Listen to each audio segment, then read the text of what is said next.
Po Bora, ndodhem këtu me ekspertin e turizmit Arber Gjani, të cilin do ta pyesim rreth turizmit. Prej kohësh flitet që turizmi është vetëm sezonal. 3 muaj, a është e vërtet kjo gjë? Në fakt, turizmi aktualisht në Shqipëri po e shtrin në kohën e saj dhe nuk po mbetet më vetëm në ato muajt e verës, siç ka qenë tradicionalisht, pasi ka gjithmonë dhe vazhdimisht prurje të turistëve të huaj edhe përtej sezonit veror. Mjafton të shikojmë dhe të dhënat në vitin 2025 pati një rritje shumë të madhe të konsiderueshme edhe gjatë muajve shkurt dhe mars të turistëve të huaj, të cilët ishte surprizuese pozitivisht, duke bërë që dhe sipërmarrjet apo aktivitetet të lidhura me turizmin, jo domosdoshmërisht të lidhura me Bregdetin, por dhe turizmi malor apo turizmi kulturor, kam pasur vazhdueshmëri të punës së tyre dhe kjo është një element pozitiv për të përshëndetur. Të rinj dhe studentët të cilët studiojnë për turizëm, janë në fushën e hotelerisë, të kuzhinës e të tjerë. Kemi parë që punojnë vetëm 3 muaj dhe mbasi gjithë vitit janë pa punë. Është problem që qëndron vetëm në Shqipëri apo dhe jashtë kufive? Kjo është një problematikë e lidhur kryesisht me strukturat apo sipërmarrjet në jugun e vendit, pasi aty në vetvete turizmi është më kufizuar në kohë dhe normalisht të rinjtë të cilët orientohen për punësim sezonal në jug e kanë kontratën në afat më të kufizuar se sa ato punëmarrës e cilët angazhohen në turizëm në pjesë të tjera të vendit siç është Durrës apo Shëngjin e Velipoj. Është e vërtetë që është një kufizim për sa i përket punësimit sezonal, por duhet të thënë gjithashtu se të ardhurat janë të konsiderueshme, pra të ardhurat të cilët ato përfitojnë gjatë sezonit janë më të larta se sa një punësim i zakonshëm në sektor të ngjashëm në vende të tjera të Shqipërisë. Është një problematikë që mendoj nuk ka një zgjidhje të shpejtë për vetë strukturën e turizmit në këto vende dhe është një problematikë që ndeshet kryesisht në ato shtete apo vende të cilët ekonominë e tyre kanë të bazuar në sektorin e turizmit. Kush i paguan punonjësit sezonal të hotelerisë, të shërbimit ndaj klientit apo kemi ne skema shtetërore? Jo, kontraktimi është direkt nga sipërmarrja, pra nga strukturat e turizmit private dhe për fat të keq aktualisht nuk ka ndonjë skema apo ndonjë suport financiar nga ana e qeverisë. Ka pasur disa iniciativa nga vetë operatorët turistik për të organizuar dhe për të bërë një përqasje tjetër trajtime për sa i përket punonjësve. Operatorët turistik në Durrës, shoqata e operatorëve turistik në Durrës pati në vitin 2024 një nismë private për të mbuluar punonjësit e turizmit për gjatë gjithë vitit, qoftë me trajtim financiar, por të pagesë kontributesh, aktualisht nuk është praktikuar, kështu që pritet që të ketë zhvillime për sa i përket kësaj gjë. Pse sezoni i turizmit në Shqipëri është kaq shumë i lidhur me pjesën sezonale, me stinën e verës? Për vetë pozicionit dhe shtrirës së Shqipërisë, e cila ka një Bregdet të gjatë dhe normalisht po njihet dhe po reklamohet përtej kufive si një vend i bukur bregdetar për të vizituar, e kufizon disi le të themi shtrirjen sezonale të turizmit, por gjithashtu, siç përmenda në fillim të intervistës, po ka dhe një alternativë tjetër të ofrimit karshi turistëve të huaj, siç janë turizmi malor apo turizmi kulturor apo qoftë edhe ato turistë të cilët pëlqejnë disa gjërat, le themi të veçanta të cilët mund t'i ofrojë Shqipëria, siç janë turizëm adventuresk e tjerë. Kjo në vetvete po ndihmon, le të themi, në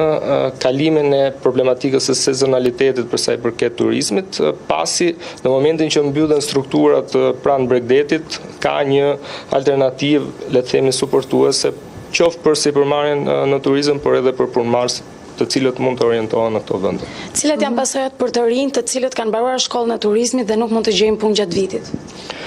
Në fakt është surprizuese pasi në vitin 2024, por dhe në aplikimet e vitit 2025, në tërësi numri i aplikantëve për shkollat profesionale ka qenë në rritje, çka tregon se tashmë të rinjt po orientohen drejt profesioneve dhe përtej pikut si një drejtim, le të themi trend, është edhe hoteleri turizëm preferenca kryesore e të rinjve për sa i përket shkollave profesionale. Çka tregon se ka një interes të shtuar, gjithashtu dhe sipërmarrjet po orientohen tashmë drejt cilësisë së shërbimit, pra do duhet që të angazhohen punëmarrës, të cilët me të vërtet kanë studiuar dhe kanë një cilësi qoftë në informacion, por qoftë edhe në shërbimin që ato do të ofrojnë në struktura. Besoj se do të gjetë një zgjidhje sepse vetë natyra apo struktura e sezonit turistik e kërkon dhe do të ketë ndërhyrje në mënyrë për të zgjidhur pikërisht këto problematikat që të rinj të cilët orientohen drejt turizmit të mos mbeten të papunë për te atyre muajve të sezonit turistik.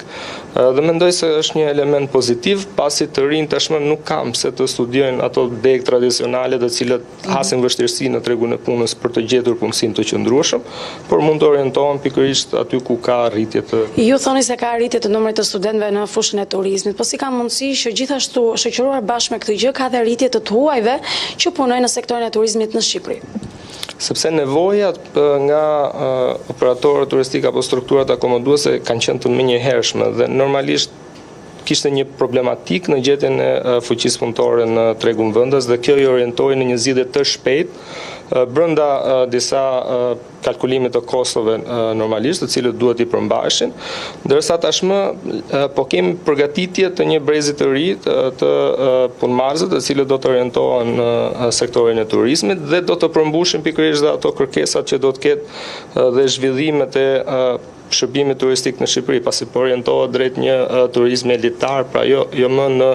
sasi, por në cilësi të ofrimit të shërbimit, dhe mendoj se mënyra e vetme është që qoftë stafi, po të gjithë aktorët të cilët lidhen me sektorin e turizmit, do duhet të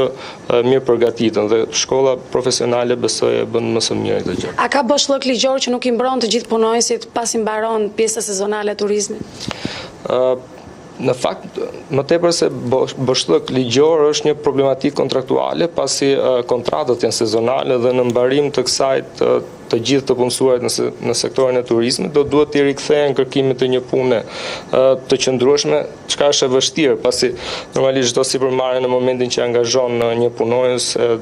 bën një plan afat gjatë dhe jo afat shkurtër për sa i përket sipërmarrjeve të vazhdueshme dhe jo sezonale. Siç e thash, do duhet të ketë nisma, siç ishte ajo e vitit 2024, po nisma të mirë menduara dhe efekte, të japin efekte, jo vetëm të bëhen në letër, për t'i garantuar pikërisht punëmarrësve një suport financiar.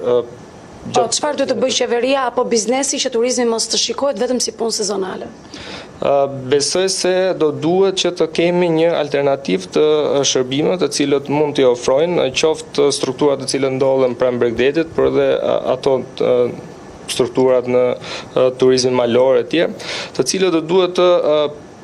kërkojnë shërbime të reja apo alternative të cilët të mundet të zgjasin në kohë shërbimet e tyre për të minimizuar faktin apo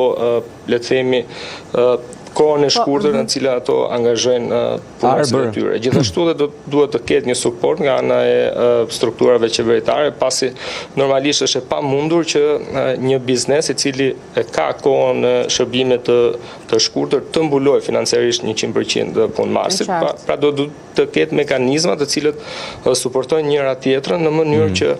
ato punonjës të angazhuar në sektorin e turizmit me të vërtet të suportohen financiarisht dhe të... Mos do shta duhet të kthehet dhe turizmi dimëror, kulturor, rural, që këta punonjës mos të ngelen... Këto janë alternativat që po përmendja më herët, pra nuk do duhet që të bazohemi vetëm në një ofertë të Bregdetit, me bukuritë e Bregdetit, po do duhet të ketë një alternativë, pasi siç kemi në Bregdet, kemi edhe Butrindin afër Bregdetit, pra do duhet që të vetë operatorët turistik apo të gjithë aktorët pra është me thjesht Kamila nëse mund ta pyesësh është me thjesht një njeri që punon midis tyre një njeri shërbimet të cilat ato ofrojnë. Po. Kamila, s'ka që mund t'ia drejtosh edhe ti, një njeri që ose një njeri le të themi në këtë rast. Arbër më dëgjon, atëherë ta kaloj direkt ty pyetjen. Një njeri i cili punon në 3 muaj në Sarand.